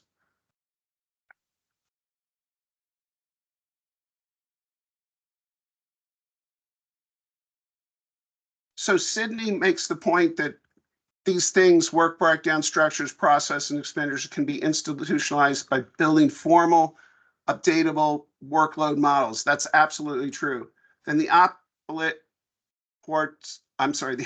of these models can be incorporated in a system. So that's what you want to do, is having a process. I'm an Army trained killers. I don't know about that. It's been a while since I've been in the Army. All right. So then there's a question: is when competitive peer panel reviews need to be held in order to obligate a grant awards on time? That's exactly, because I've seen many contracts delayed just because you couldn't get the required people to attend the meeting to evaluate the proposals. I mean, how many times does that happen? Somebody goes on vacation for 2 weeks and the project plan slips for 2 weeks. I mean, that's so true. So next slide. A couple of other examples just to kind of put them out there. No, I was going to suggest a Oh, couple. go ahead. And that I loved the example of the competitive peer panel for grant awards. Yes, that absolutely holds true for procurement. Sometimes there's also requirements for congressional notification and or approval. So being able to really understand as you're looking through your operating plan, going back to your appropriations language, going back to your legislative history, any kind of other direction that may have been provided, those are things that you want to make sure your operating plan accounts for the expectations that have been set, not just by OMB, but also by the Hill. It will make your life so much easier if those key points are raised up to the top in your initial operating plan. Thanks, Andy. Okay, let's go to the next slide. Now, a key part of every operating plan is the unfunded requirement list, right? And this is a prioritized list of spending requirements that can be executed when funds become available. And it's usually generated from the last items cut when you built the operating plan. You know, you had some things that were important, but you just didn't have funding for them. And so that's where you create your unfunded requirement list. It's very important that you socialize this list with leadership before it's needed, right? Because the whole purpose of this is to speed the process. You know, I've seen it sometimes where you know, maybe because the hiring didn't go as fast, you have this big amount of money to spend, it's coming towards the year end, and you end up trying to do a mini budget process in a couple of weeks under a lot of pressure. So what you end up doing is sending to your programs a budget call and asking them to stop what they're doing, come up with a request, and then you have to evaluate them and decision making. And that takes time, and it may come at a bad time because it might come at the time when they're doing their major grant reviews and they got other project program stuff going on. So it's important to have this so you can execute things quickly. And the analysis should focus is when is it appropriate to trigger actions to provide funding for items on the list? Because some of the items might require procurement or a hiring and they can only be done in a certain time. And you need to know in advance when to move budget authority and when you can meet procurement timelines. So an unfunded requirement list that is kind of socialized, that people kind of understand and accept and are willing to work with, speeds the time of reaction time when you identify a surplus that can be spent. And things usually do happen this way. So this is very important. But the other thing on the next slide that is often not, and we talked about this earlier, is what I call the low priority funding list, right? And these are the things, the contingency plan you have in place to deal with shortfalls, right? And these are the things, if you have to cut, you're going to cut it. Now, because there's some internal politics with this stuff, right? There's some internal politics. And like when you're dealing with, especially, you know, I hate to say it, with political leadership, if you're dealing with a political appointee who's the head of a program, they never believe that their program is the least important program in the agency, right? You can never get them to accept that, right?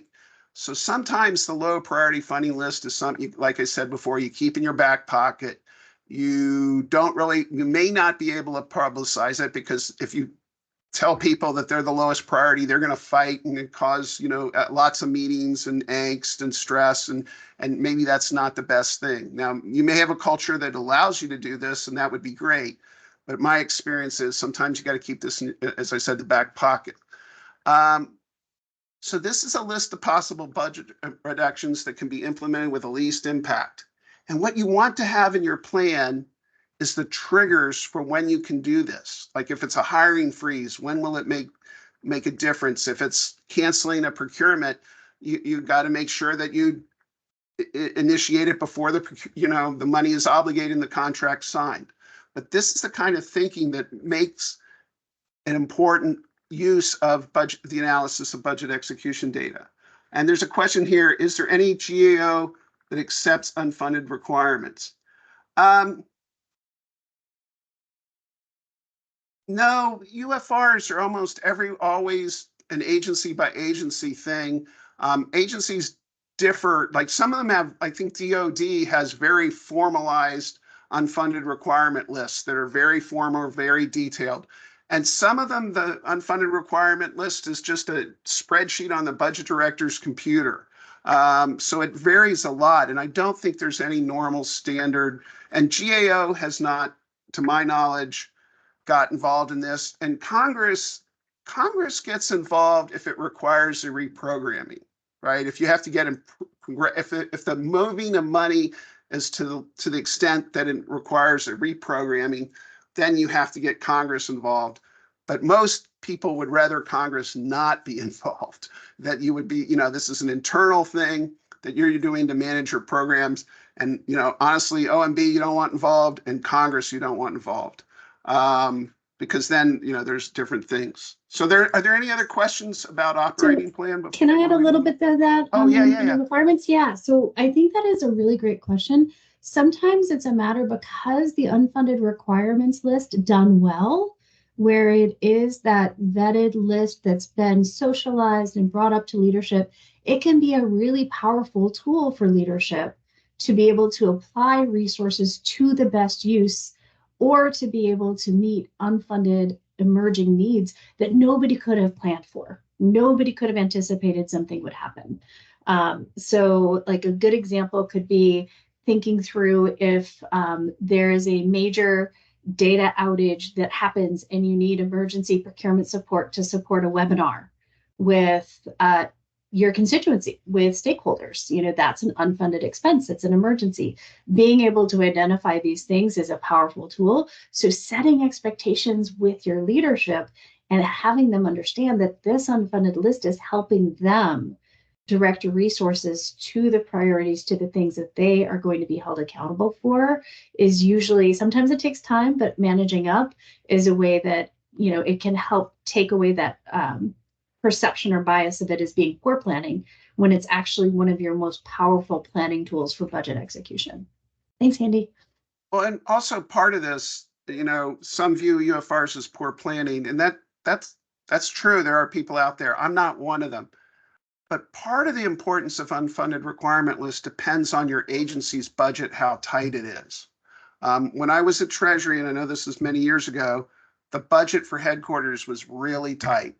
And if a political appointee like a DepSec wanted to spend $50,000 creating a war room for managing a financial crisis, that was a significant emotional event. Trying to find $50,000, even that small amount of money in a multi-billion-dollar agency, was really a stressful event. When you're in that situation, having the unfunded requirements list when money is really tight is actually more important, because then the gyrations that you have to go through to make a budget change in the middle of the year are so difficult. It's better, and people are fighting over money so intensely that it's better to have an unfunded requirement list. But I was with another agency, which I will not name, that because of the budget appropriation law, they had the ability to carry over a lot of money.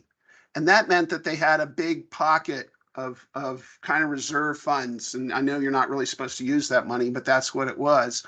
And so for them, if they had something come up on the unfunded requirement list, they could just spend it if they wanted to. And so that they had more budget flexibility. So it really wasn't quite as important.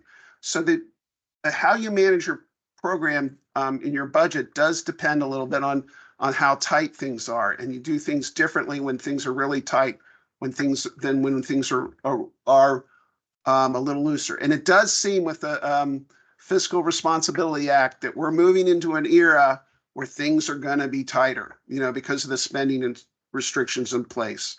So that makes operating plans with good unfunded requirement lists more important because dollars are going to be scarcer than they already are. So let's go to the scenario and talk about this. So you're a budget analyst for a program that includes the following. You're processing benefit applications that follow historical patterns. So there's a seasonal pattern. There's a major IT system implementation that's going on that's very significant. And there's also a policy review that could lead to significant changes in the data requested from applicants. And of course, that may impact the IT system and impact how you do work and things like that. There's a major support contract that must be recompeted, and you have a very high vacancy rate. So what are the things that you would include in an operating plan?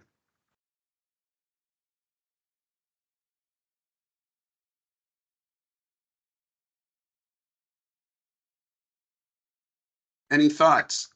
Just put it in the chat or speak up.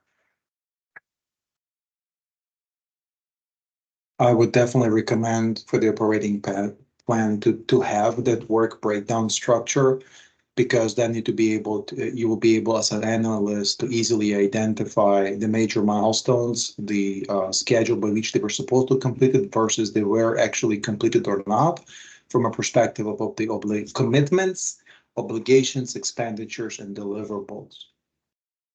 Good points. Thank you. Any other thoughts? Funding for additional FTE, like how's that going to work? Yeah, that definitely needs to be included in the plan. Okay, if we see any more, we'll talk about them, but I'm going to turn it back over to Sarah, and she's going to finish us out.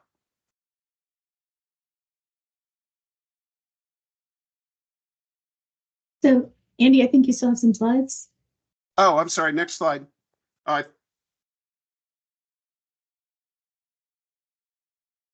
Okay, analyzing execution data to enforce budget and avoid any deficiency violations, right? This is the basic thing we do when you analyze ongoing operations, because this is our most important, maybe not most important, but we have to do it. We can't have any deficiency act violations.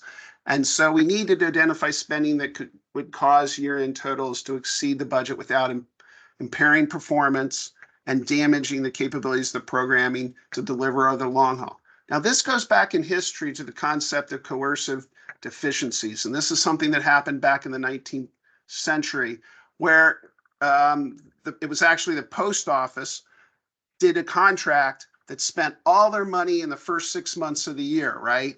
And then they went to Congress and said, well, you got to give us more money to finish out the contract. This was delivering the mail, or we're going to stop post office services for the entire country for the last 6 months of the year. Well, Congress was, not happy about this, right? Because now they were forced to appropriate additional money because, back then the whole economy literally depended on the postal service. And so that was called a coercive deficiency.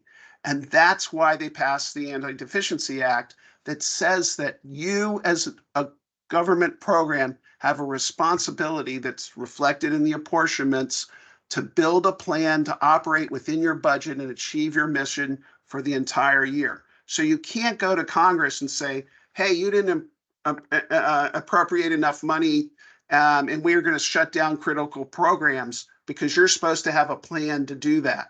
But you also got to work and make sure the spending, the lack of spending will not damage capabilities to deliver programs in the long haul. We talked a little bit about that. So the identification of potential overspending is the beginning of the analysis. You've got to understand the impacts. So again, focus on the early warning indicators identified in the operating plan. Next slide. So this is just a chart that I put together that shows how early warning indicators can work. And you can see like, okay, there's a policy decision with legal review and we're going to issue regulations. Because obviously, when you have a new regulation for a program, it's going to change, applications, it's going to change reviews, it's going to change standard. There's going to be huge operational impact, and you need to understand that and build it into the operating plan. And we talk about human resources and the hiring cycle and when people are going to show up, and procurement. Do you have the requirements done? Have you released the RFP? Has it been awarded? Is the kickoff scheduled? And then, the design, build, and test and operating for information technologies, infrastructure, getting them, putting into service and all that. All these are kind of things that you use to identify if there's a problem, right? And this allows you, again, to be proactive. Next slide. Yeah, there have been other instances of coercive deficiencies and it causes problem. Again, we use the work broke down structure to drive the cost drivers. And I just repeated this slide to remind you that this is what you can do to drive the early warning indicators. Next slide.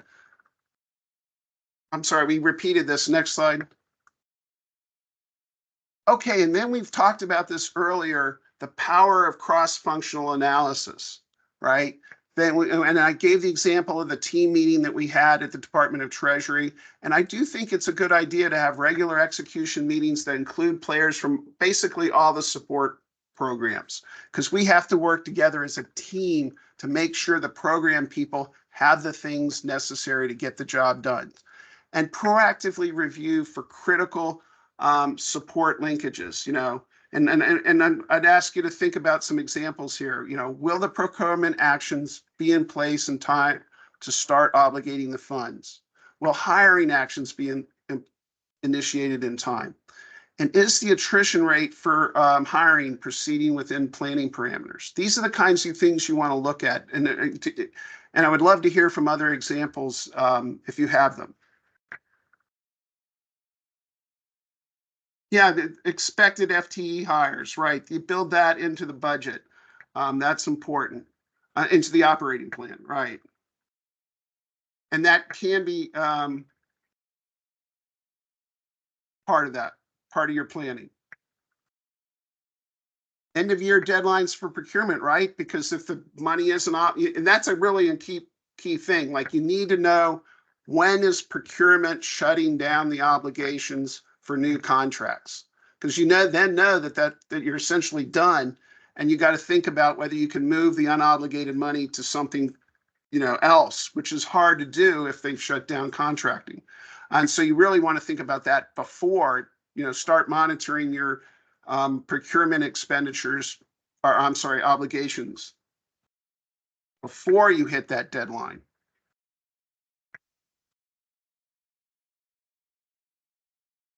Yeah, changes, like, technology is changing so rapidly. Every IT procurement is your budget based on a cost estimate. And things are changing so rapidly that you may be wildly off. Hopefully things are getting more efficient and the costs are going down, and maybe you can save some money. But there may be unexpected costs. So you really have to monitor IT. We could do a whole class on monitoring IT spending. Good point. Okay. I think at this point, I turn it back over to Sarah. Yeah. Yep. And this section is going to be a little bit short, but we got a lot of stories. So Andy would love to invite you to stay on camera to the extent you want to kind of pepper in and sprinkle some additional stories, because in my experience, a lot of the learning comes from the examples, and that might foster some questions or some things that you all want to make sure that we cover. So this section, we really want to talk about analyzing performance and budget execution data together. So really kind of getting both sides of the metrics. Together, the performance and budget execution data can tell the story of what happened, how to align current resources to the best use, and where to go in the future. Budget execution data tells you how much in resources you have, how much has been obligated, and how much has been spent. What it doesn't tell you necessarily is what you got for that. Alone, it can be incredibly helpful and answer a lot of questions.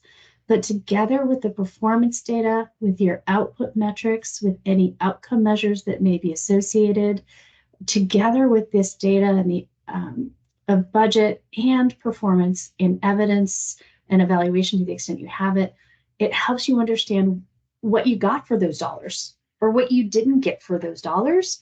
So you have the context to go to that next level and understand why you got that, you achieved those goals, why you didn't achieve those goals, and what's needed next in a very powerful way because it is backed by the data. This is for those of you who are friendly with your Evidence Act partners in your performance teams and with your evaluation teams. This is probably going to be very familiar, right? This is where it's so important for us to incorporate performance into our budgeting. So one good example, if you're looking together at performance and execution data and telling the story of what happened, if you're looking at your grant program obligations and your application data, you can understand, okay, how much have I obligated so far of the resources available for those grants? How many of those applications were processed? How many of those were eligible? So those folks that applied, were they eligible? Was there a lot of disconnect? Did a lot of ineligible folks apply? What does that suggest on something we could do better? Maybe it's something where you had all the applications, you had all the obligations and the data was used, but then you can start looking at the demographics. Who not only applied, but who received the grants? Were there any gaps? Does it point to the intended beneficiaries, really the funding getting where it was intended to go? Or were there barriers for certain communities or groups in either applying or getting approval for the grant funds they were requesting? And what were they? A great example we talked about a little bit before is Treasury's Emergency Rental Assistance Program. The Department of the Treasury received $25 billion in the CARES Act to help prevent evictions for people whose livelihoods were disrupted by COVID in the CARES Act. So basically helping to cover rent so that people didn't become evicted and find themselves homeless on top of all the other economic disruptions. This really hit those at the lower income brackets harder than other folks in the country, especially those who are frontline employees who could not work remotely. So Treasury set up the program, and over time, through their recipient reporting, they saw the funds weren't getting utilized. Funds were not getting to renters. They were able, by looking at the budget execution data that said funds were going out the door but not being spent, that was their early warning indicator. They were able to do foundational fact finding, engaging with stakeholders to understand what was going wrong.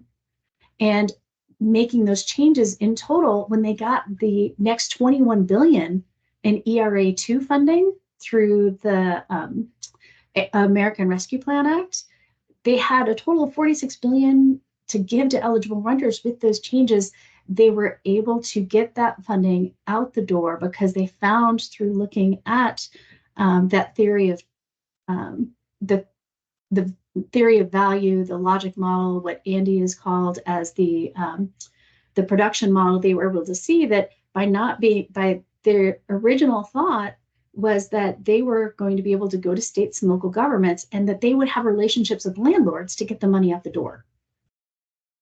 Because they had the budget execution data, they aligned it with their performance data, they were able to see money wasn't getting out the door. There was a gap. They had made an assumption about that connection that wasn't panning out. So they were able to take those lessons learned, and not only were able to change the program to get the funding out the door, but to do so in a way that helped also pull together housing stability and supply playbook, which now is available to support state, local, territorial, and tribal governments with promising practices to mitigate risk of eviction and maintain affordable housing. So what did Treasury do early on with ERA2, the second appropriation, is they started with what they had. They looked at the reporting from states with ERA1 funding and the speed for recipients to deploy through their budget execution data. They also, more importantly, looked at what was missing. They looked at the data that they didn't have in terms of who was actually not showing up as getting any funding, and they were able to incorporate additional reporting elements into the ERA2 funding and change what eligibility meant. They engaged with stakeholders to create different communication and partnerships with community partners that would help connect the state and local governments to those renters that desperately needed this funding.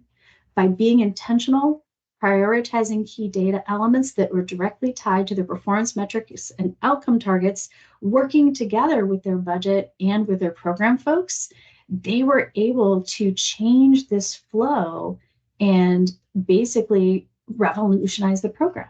Suddenly, they were able to, through those relationships with the community partners, get the funds out the door. They were also able to make other changes. When they continued to look at the execution data and understand what was missing, they realized that tribal governments, tribal designated housing entities weren't able to make use of the funds.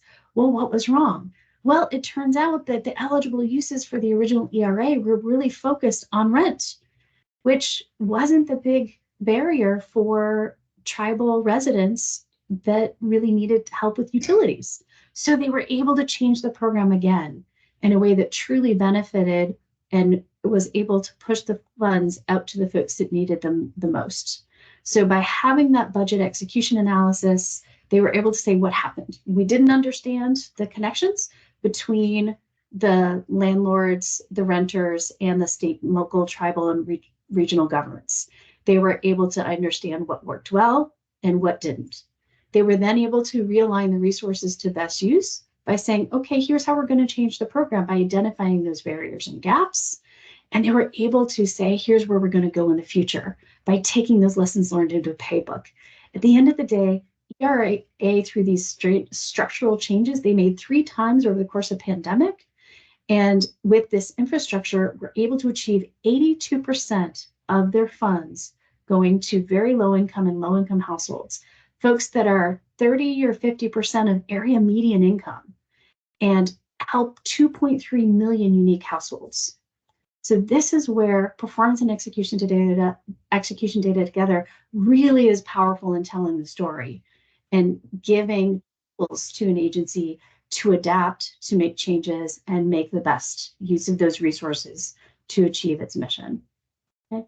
Andy, do you have a war story or something that might be helpful in kind of illustrating this idea from your experience, where using performance and execution data together was helpful? Oh, I'm sorry, I'm drawing a blank. Yeah. Okay, no worries, not at all. I think you actually mentioned a couple of things a little bit earlier on, when you were talking about some of your experiences with Treasury.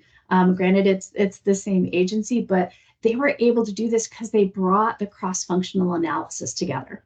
They were able to bring in the budget, the program, and the stakeholders to understand what was going wrong and make those changes. Let's see. So looking at the comments, trying to catch up. There was Yeah, one comment. Yeah. Somebody Thanks. brought up the issue of last minute spending and having a plan, get the microprocessing. That is really important to understand at the year end when spending can be done and what can do, and try to identify in advance contracts or micro level stuff that you can buy the last minute. Back in the day, when I was an SBA budget director, at the year end, we had a contract that allowed us to buy computers. And so we would literally at 11:59 on the last day of the fiscal year, we would be making obligations as things got deobligated for contracts. And so we were able to spend exactly what. Now, IT fortunately does things more systematically these days, and they have plans, so you can't really do that anymore. But there are versions of that you, and of course you have to work very closely with your general counsel to make sure you're not violating appropriation law. But that is worthwhile to make sure that you don't lapse money, especially in these tight times when money matters. So yeah, think about that. That's important. Awesome, thank you. And as a perfect transition into talking about the process for realigning resources for unfunded requirements, going a little bit more broadly than what we did before and kind of thinking about how it all works together, I want to go back to some of the things that Andy talked about with the quarterly performance reviews. It's really, whether it's quarterly, whether it's monthly, whatever level, it's bringing together the different disciplines so that you can have a holistic perspective of what's going on, what's working, what's not. It can truly highlight emerging needs, opportunities to cover them. And really, as you're thinking about how to make the most of the funding you have, having that unfunded requirements and the ability to realign resources by being able to explain why it's needed. Here's how we didn't know about it. Here's what it could do if we can take funds and apply it to this really strong opportunity. Having the quarterly review process is incredible to do that. Similar to the experience that Andy and I think Andrea, you talked about at HUD or at Treasury. At HUD, we had before they had, when I was there, we did not have 2-year admin. So this is before they had 2-year admin. And everything folks are talking about year-end drills was tremendously stressful, especially because we'd have year-end drills. We were looking at potential lapses of funds that we wanted to make sure we're going to their best use, but we're also operating under continuing resolutions that often pushed the spending 2, 3, 4 months into the fiscal year before we had full year appropriations, really compressing the timeline.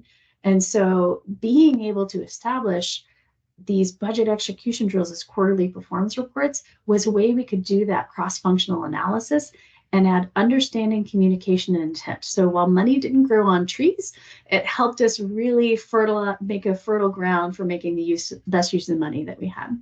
So what we did is at HUD in our quarterly performance reviews, we would take first a look. There was a very simple slide deck. It didn't go into a ton of detail. The detail was really going to be coming from the program offices.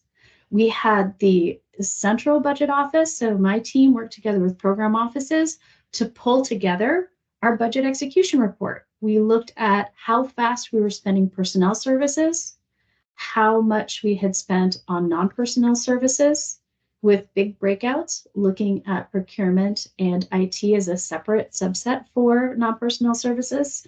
And we looked at the program funding at a high level to be able to understand all together.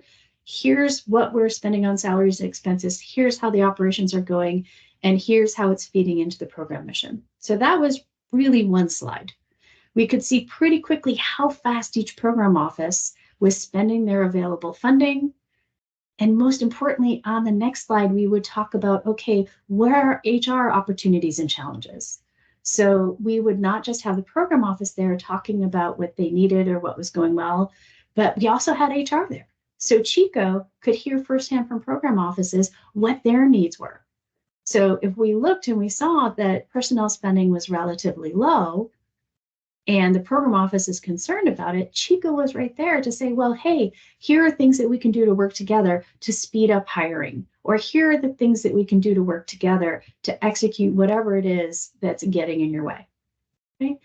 We also had on an IT slide where we looked at the major IT investments that were critical to that program for that year, and we talked about where they were in the status. So we had IT, CIO in the room, and we had our procurement team in the room. We looked at the non-IT procurements exactly the same way. So we had the folks in the room who were able to see what was happening with the program, hear from the program, work together to identify next steps. And because we did this for every program office every quarter, we were also able in the central budget office to see those trends across the agency and identify opportunities. If everybody's having the same challenge or barrier on obligating budget, or the root cause was similar across, we could use that information to help drive cross-functional change, not just within a program, but across our 16 program offices. How we structured this so that we could do it, we had quarterly performance reviews where the first quarter was really focused on the year ahead. What are the key priorities in the operating plans based on the funding we have? Now, sometimes we were just coming off of a CR, so we did our best, but a lot of it was how do you make the most of the resources? What are we that we had under the CR? What are the big priorities that we need to be focused on as we're hopefully going to be getting full year funding? What are some of the unexpected things that happen? A big topic of those Q1 performance reviews often would be the impacts of disasters, presidentially declared emergencies that required HUD to go on site. One year we had 5 different presidential declared disasters where they were in different parts of the country. They required folks to go out to make sure that housing needs were met and that HUD assistance through the CDBG disaster funds would be available. It was a big unexpected cost. It was a large priority. These quarterly reviews helped us align those needs to make sure that we were able to have that feedback loop from the program offices on what was needed to make sure that people who were survivors of disasters, businesses that were survivors of disasters, had access to the resources that they needed. Okay, so quarter one is focused on the year ahead, the key priorities and operating plans. At Q2 mid-year, this is really where we focused on unfunded requirements. This is usually by the end of Q2, you knew what was appropriated, you knew what the priorities were. We were able through that budget spreadsheet to say what's burning hot, what's burning low.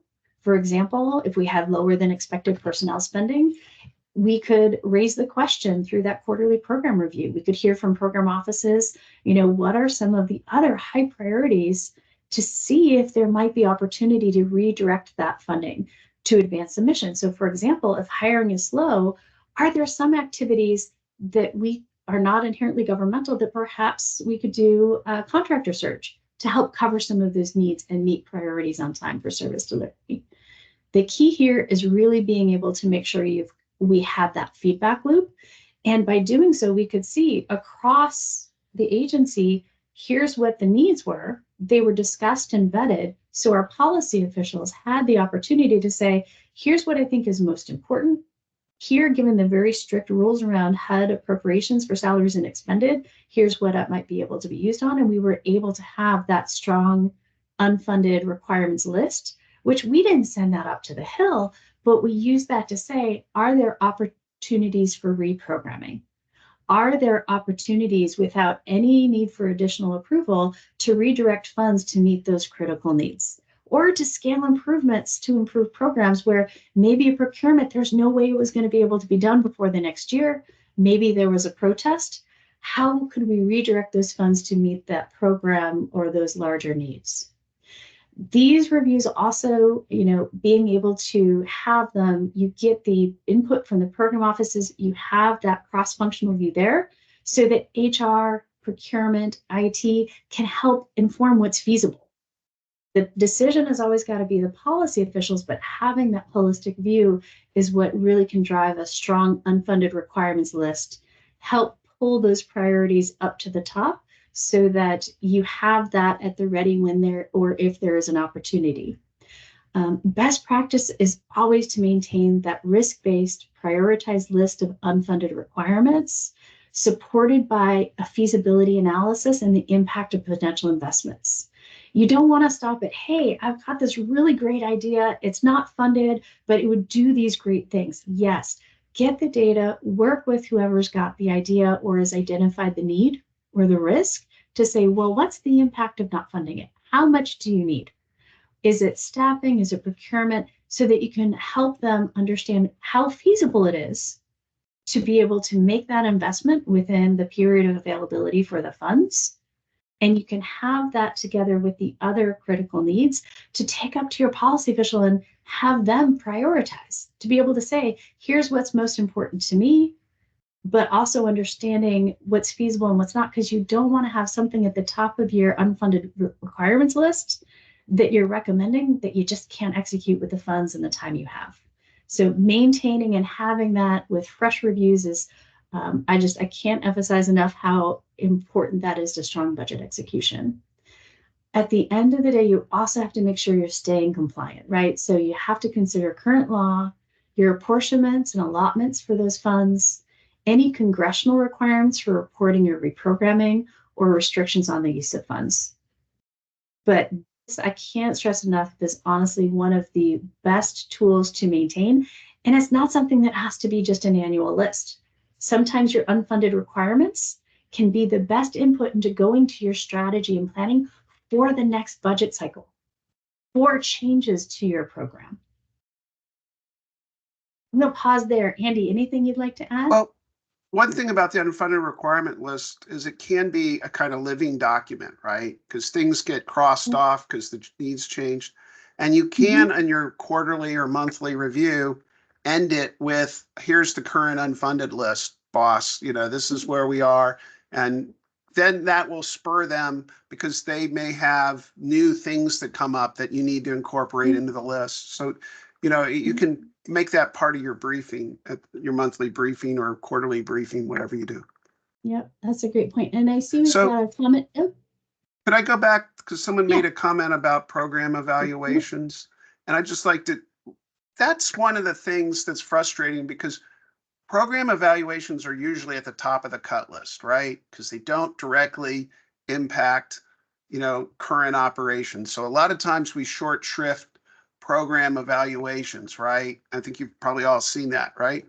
And that does have a long-term impact because what program evaluations do is they do two things. One, they generate data about the effectiveness of your program, right? Program evaluations focus on, they use logic models, which is a little different than a production function because production functions stop at the output and logic models take you to the outcome, right? And that's critical because what decision makers care about is the outcome. And if you don't have that information that shows that you're impacting critical outcomes that decision makers care about, that can put your program at risk, right? Because if you don't have the data, they may put you on the cut list. So program evaluations are really important. Yep, and we're going to actually talk about that in the next slide. Really glad that you're, no, this is great teeing it up because I think one thing to keep in mind too is like program evaluations or assessments, ways to build evidence are just like any other strategic investment.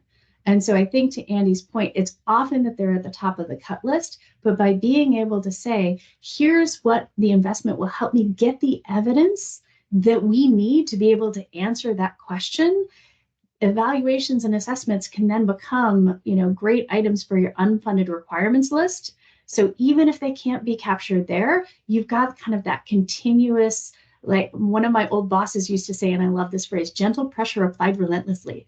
You can't fund what they can't fund what they don't know about, but if you're constantly reminding them and talking about the importance with the justification for what it can help them achieve as policy officials, as Congress, as OMB, it makes it really hard for them to make an uninformed decision, whether it's investing in program evaluations or not. I'm going to get to the second program evaluation done on the second question from you, Thomas. On the first one, in terms of what's captured in the UFR list, it's going to be a little bit different for each agency and kind of policy officials' needs, but those are basically, you'll want to understand what the initiative is, how much it costs, FTE, procurement, is it IT, because that sometimes can suggest some other requirements, time of implementation, feasibility. The key part that I would add to that is justification. Here's what that unfunded requirement would impact. Here's what, if we funded it, it could achieve, right? Okay, so informing future actions. This is where we talk a little bit about evaluation. It's a great example from EPA and their workforce. So EPA is actually centered rebuilding its core capacity and workforce in its strategic planning, its learning agenda, which is part of their Evidence Act requirements, and in its 2025 budget. Budget execution analysis, looking at their HR between their budget execution and their performance data together with their workforce planning and budget, highlighted 20%, 1 in 5 people of the EPA are currently retirement eligible. In 5 years, 40% of their workforce will be retirement eligible. Previously, their strategies had really focused on one-for-one backfill. So basically, if I had a scientist with this particular skill sets leaving, I would hire another scientist with those exact same skill sets. This left the agency with less core capacity as technology advances and statutory responsibilities expanded. They weren't necessarily looking at what are the skills that I need today and tomorrow, given changes in the environment and in technology. They also needed to be careful because they needed to maintain the knowledge they had. They didn't want to just pull in a bunch of people. They had 50 years. EPA has 50 years of incredible scientific knowledge, understanding of ways to help protect the environment. And they needed to make sure that as people were leaving, that they were maintaining that knowledge and bringing all of that value to the workforce as it's onboarding, as they're attracting new talent. So by taking that longer term approach, looking at their budget execution data together with their performance data in HR and other types of key indicators and risk indicators from their workforce planning, they were able to come up with an investment in the 2025 budget, a recommendation to invest in the workforce to make EPA an employer of choice. They have specific proposed investments in their DEIA and strategic workforce environment plan. They've added potential paid partnerships. They're investing in evidence building capacity for data-driven decisions, getting to what Andy was talking about with evaluations, because they were able to demonstrate with their early work in 2022, 2023, and 2024, how important maintaining the workforce was to EPA and how they needed evaluation and more data, more evidence to be able to plan and have a strong, resilient, sustainable workforce plan that achieves EPA goals. They were also able to say, here's how we need to modernize with AI training and things that would help attract that new workforce while maintaining their knowledge management and helping them be effective as they're meeting expanded responsibilities. I feel like EPA in this workforce is just such a great concrete example of the power of budget execution analysis together with performance analysis that can help inform not just what they want to do today, initial actions, but it's informing their going forward and here's what they want to be able to do. Okay. Anything you want to add, Andy? Nope. I think we're coming towards the end. We need to do the last slide. This Leave is a our last couple minutes. slide. Yep. So Yay. this is our discussion, developing an IT. Yeah. So we've got, I think we've got about 5 minutes to talk about this and do wrap up. So would love to hear from folks. Here's a scenario. You're responsible for a budget execution of a program that is implementing a new massive information technology system. You have a detailed project plan identifying the timing of major expenditures, but no historical data.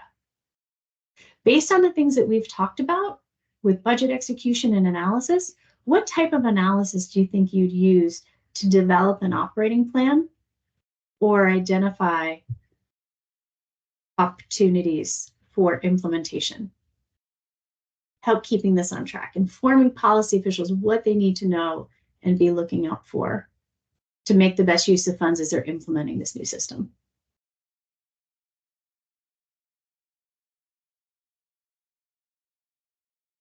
And while we're waiting for folks to kind of come up with ideas, there's a question on program evaluations. How have I seen program evaluations done? There are lots of different ways. So there are, if you look at evaluation.gov, it's a great website that really talks about everything that is going on from an evidence perspective across government. You can also look at performance.gov for kind of more performance measures, but every agency as part of the Evidence Act of 2018 had to put together a capacity assessment of what was the capacity they had for using evidence and evaluation. Some agencies like HUD are more advanced. HUD and Department of Labor, they have a chief evaluation office and a deep history of using evidence and evaluation, both performed by contracting staff and their own individual staff. Other agencies are earlier in the process. They haven't necessarily centered evidence or evaluation. And so sometimes they will engage with outside entities, NAPA or others. There's so much to talk about here. We could have a whole nother training, but seeing evaluations done in a host of different ways. Okay. And then I think we have again from Thomas on the scenario, starting with benchmarking. Yeah, that's a great idea. Yep, that's an awesome idea for the scenario. But one thing I would say about this scenario is that you really want to meet with the IT project manager. I mean, and they're going to want to meet with you because they're going to want to understand the funding, but you should walk through their project plan and identify with them when the key spending activities are going to take care. So. And we have probably a couple minutes if there's any final questions or anything before we pass it back to Janice. And could you put up the Sherlock Holmes? I sure can. I'm sorry, Andy. This is my favorite thing. Because I think part of the mentality we want to bring to this is to be like Sherlock Holmes. We want to be detectives that understand and use the science of deduction like Sherlock Holmes does to really understand what's going on. And what Sherlock Holmes says, that if we all united, we will not fail to enlighten the competent inquirer in any case, is almost inconceivable. So these are the tools you can use to really make a difference in your organization. So become Sherlock Holmes for the budget. Anyways, I'd like to thank you for your time. I guess I will let Janice close this out.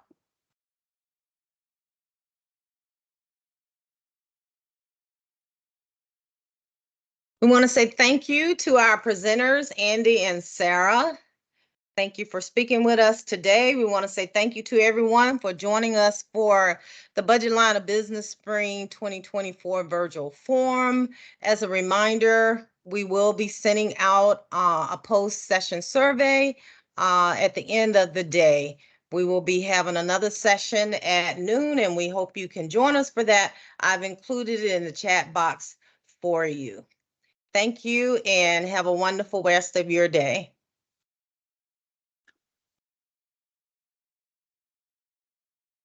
I had a real quick question.